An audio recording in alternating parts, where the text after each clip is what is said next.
This story, like everything connected with rockets, began in 1945 with German developments, more precisely with Eugen Sänger's antipodal bomber. The Austrian scientist became interested in space at quite an early age, and already in the spring of 1933 published his first book, Theory of Rocket Flight. In it, he presented his research concerning all-speed regimes of flight for a rocket plane, that is, an aircraft with a rocket engine as its main power plant, the problems of structural heating, and the peculiarities of aerodynamics for such a machine. These calculations were based on a whole series of assumptions and limitations. For example, the flight altitude was limited to 40-60 kilometers, that is, far from the boundaries of space, the range to 4,000–6,000 kilometers, while the maximum speed was already entirely exo-atmospheric, 13 Mach, about 16,000 kilometers per hour. This work, as well as a number of related articles, impressed German specialists. It was they who invited the scientist in 1936 to Germany to develop a long-range bomber. For this work, Sänger was allowed to establish his own research institute for rocket flight technology in the town of Traun. By 1939, the concept of the antipodal bomber, also known as Silbervogel, Silverbird, had been designed. It was a low-wing monoplane with a swept wing and a flat underside of the fuselage, which was also supposed to contribute to lift generation.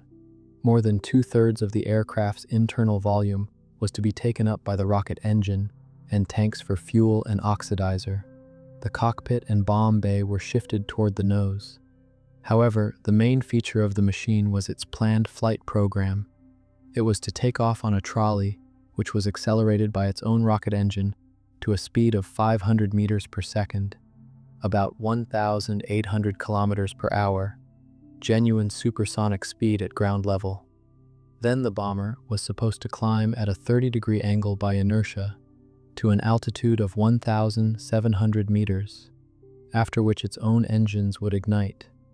Within 8 minutes, they were to bring the aircraft into space, to an altitude of 150 to 160 kilometers.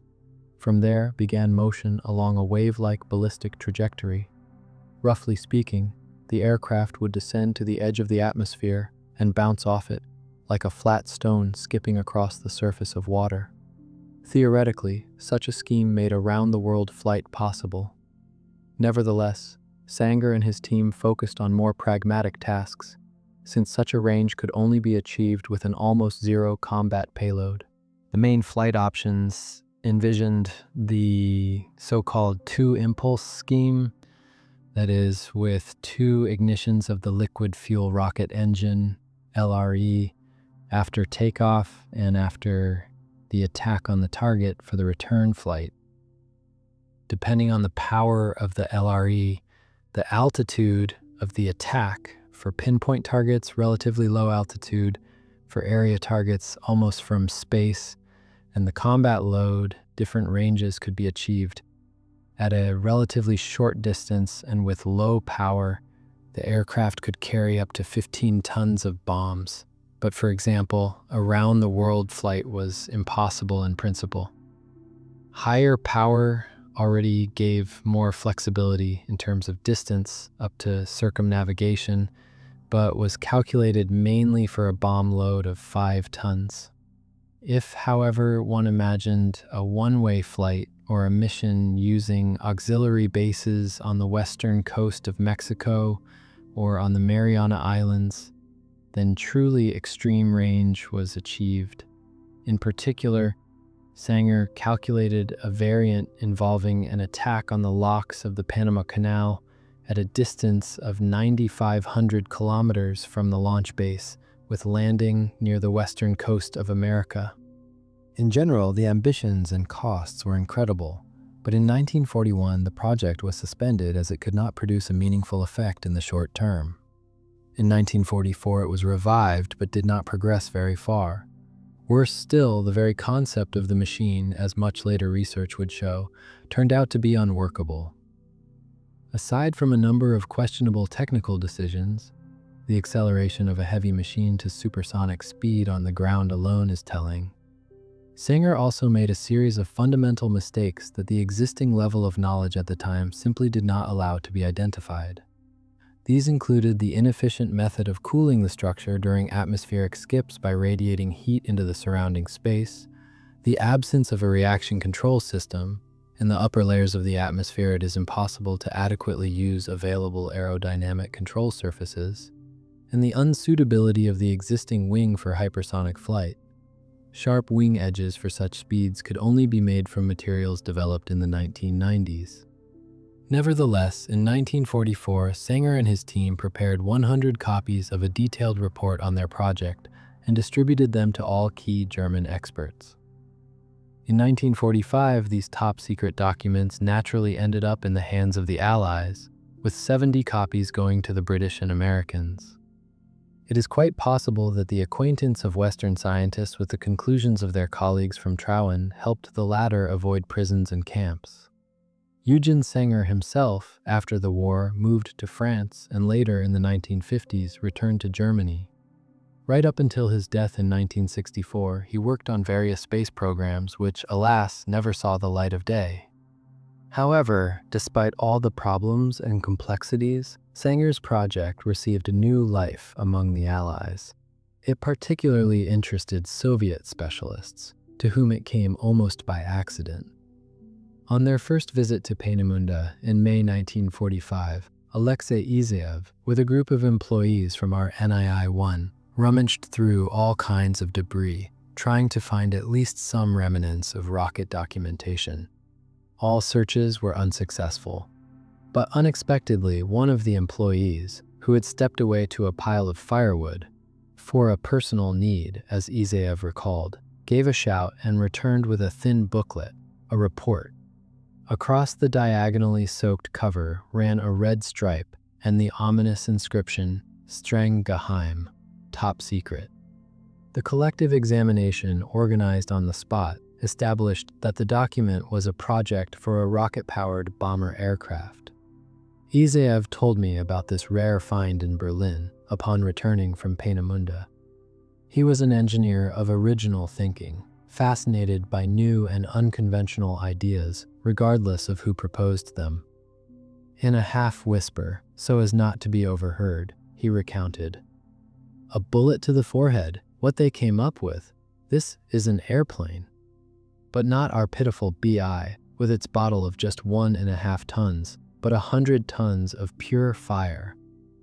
This plane is hurled by that damned engine to a terrifying altitude, 300 or 400 kilometers.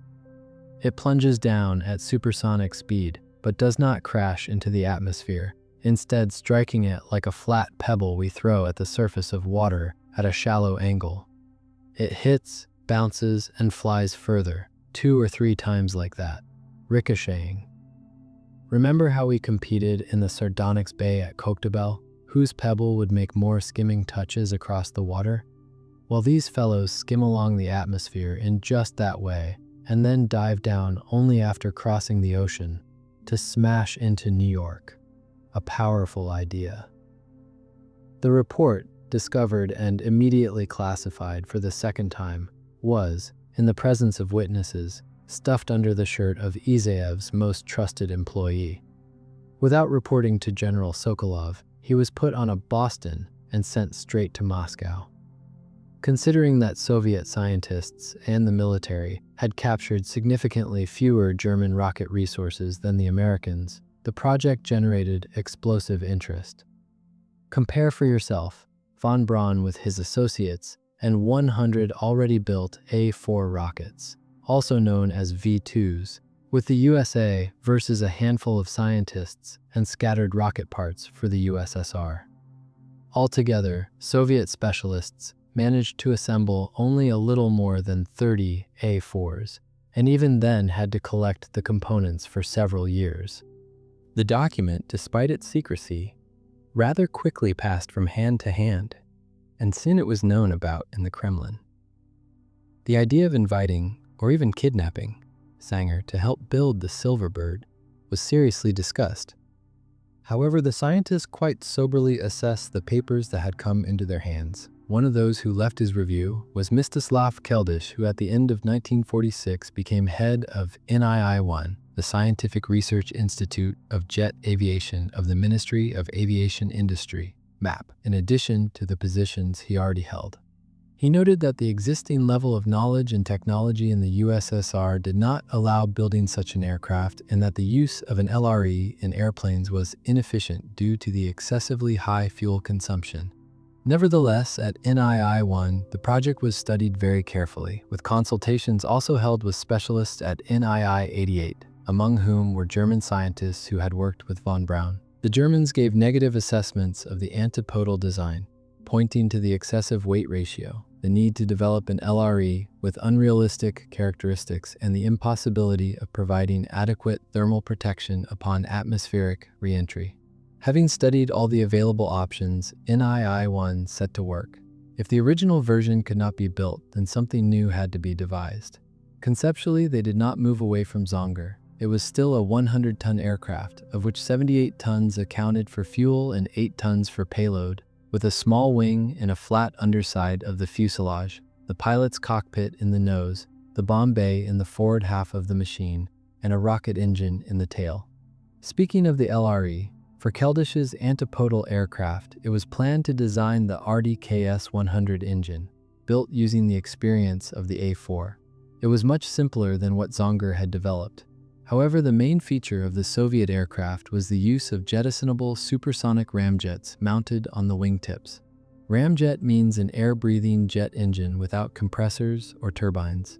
Keldysh's antipode, like the prototype, was to take off on a launch trolley, accelerated with the help of 5 RDKS-100 engines.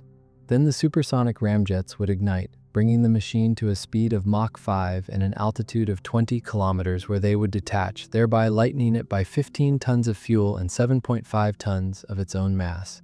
Calculated by Sänger's methods, the range reached 11,800 kilometers.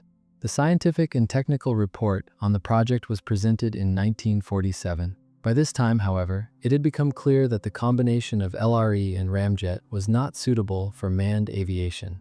In that sphere, much more practical and convenient turbojet engines already held sway. Nevertheless, the worsening international situation and the ever-growing confrontation between the USSR and the USA forced progress in the development of new weapon systems. By 1950, it was critically necessary for the USSR to create something that could cross intercontinental distances at high speed, and there were exactly 2 options: the Intercontinental Ballistic Missile, ICBM, or the Supersonic Cruise Missile, CM. Both systems had advantages and disadvantages relative to each other. The ICBM was invulnerable after launch, but much more difficult to develop and required a very precise guidance system. The CM, on the other hand, allowed aviation technologies to be used in its design and could also be guided with the help of the astronavigation system already under development. However, its vulnerability was also greater. At that time, certain developments already existed for both directions. Back in 1949, within the R3 project, a ballistic missile with a range of 3,000 kilometers, a project for a long-range cruise missile had been proposed. It was a 2-stage missile, with the first stage being a booster and the second stage a CM with a ramjet. In turn, at OKB 670 under Mikhail Bondaryuk, new supersonic ramjets were already being actively developed, while Ni-1 was building an experimental 2-stage CM. In 1951, the missile, designated R-200, successfully passed tests. 22 launches were conducted from an aircraft. Thus, the viability and prospects of the concept were proven, and at the beginning of 1952, through the joint efforts of Korolev, Keldysh, and their colleagues, the concept of a long-range CM was formulated. It was to be a 2-stage system. The first stage was an ordinary rocket with an LRE. The second stage was an aircraft missile with a main ramjet, about 2 meters in diameter. The aircraft was to reach a speed of Mach 3 at an altitude of 20 kilometers and be guided by an automatic astronavigation system.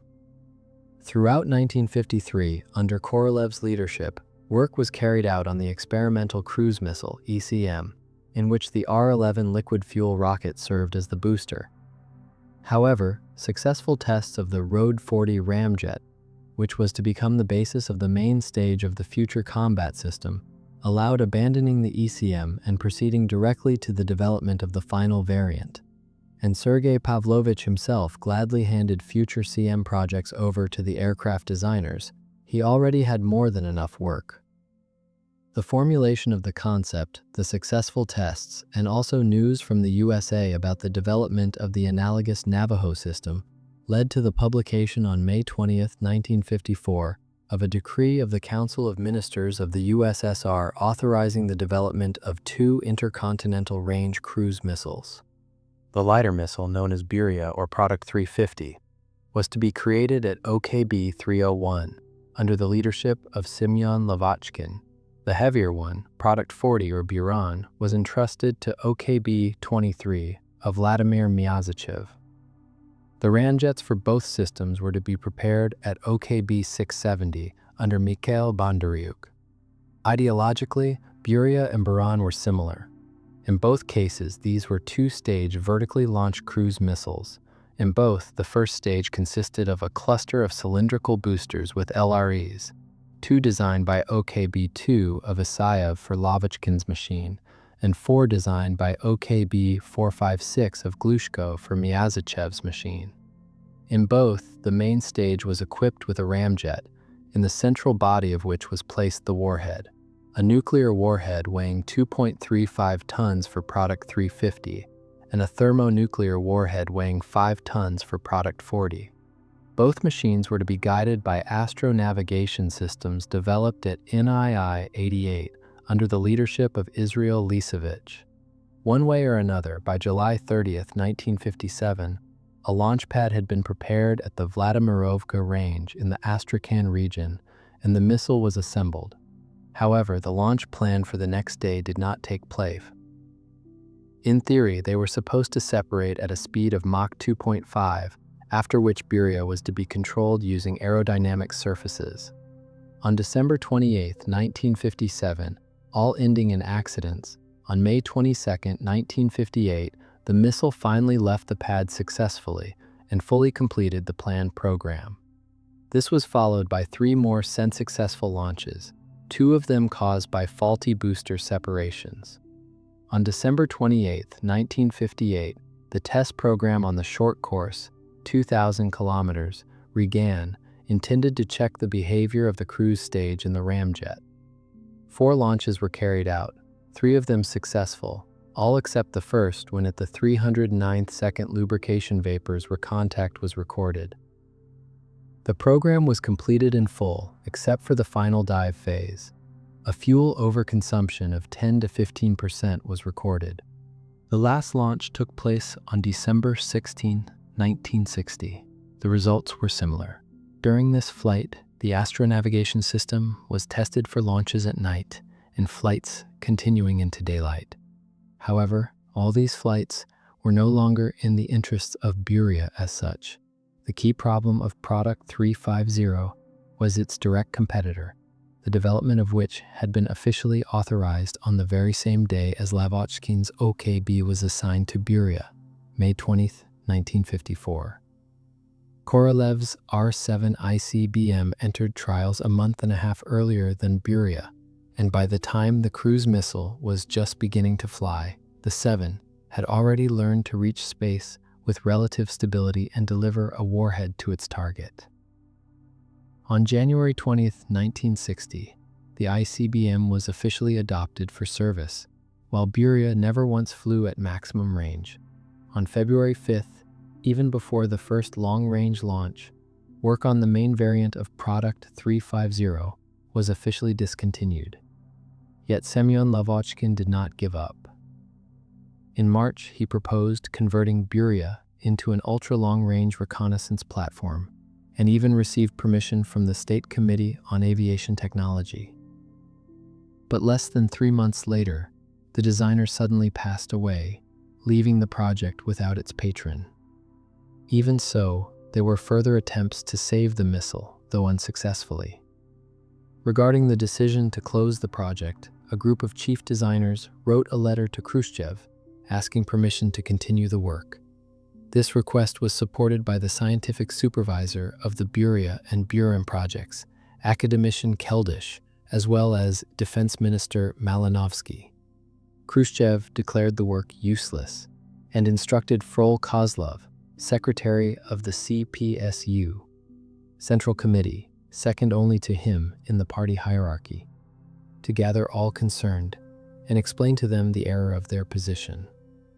At this meeting, Lavochkin's deputy, Chernyakov, tried to report on the test results. Kozlov interrupted him. "Why do you boast that you reached a speed of 3,700 kilometers per hour? Our rockets now have a speed of more than 20,000 kilometers per hour." Chernyakov realized that technical arguments were useless. When Malinovsky appeared, Kozlov sharply reproached him for supporting the request to continue work. But Nikita Sergeyevich said it was useless. The defense minister could find no better defense than to mutter, "The designers misled me." It was at such a high political level and such a low scientific and technical level that the fate of intercontinental cruise missiles was decided.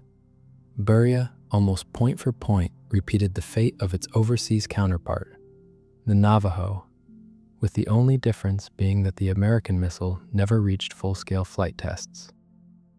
From today's perspective, this is not surprising, since intercontinental cruise missiles, in terms of their basic combat characteristics, lost to their ballistic counterparts. They were slower, they were more vulnerable, and they never really learned to fly by the time ICBMs were already on combat duty. They were less universal, though in terms of design, not as much simpler as one might imagine.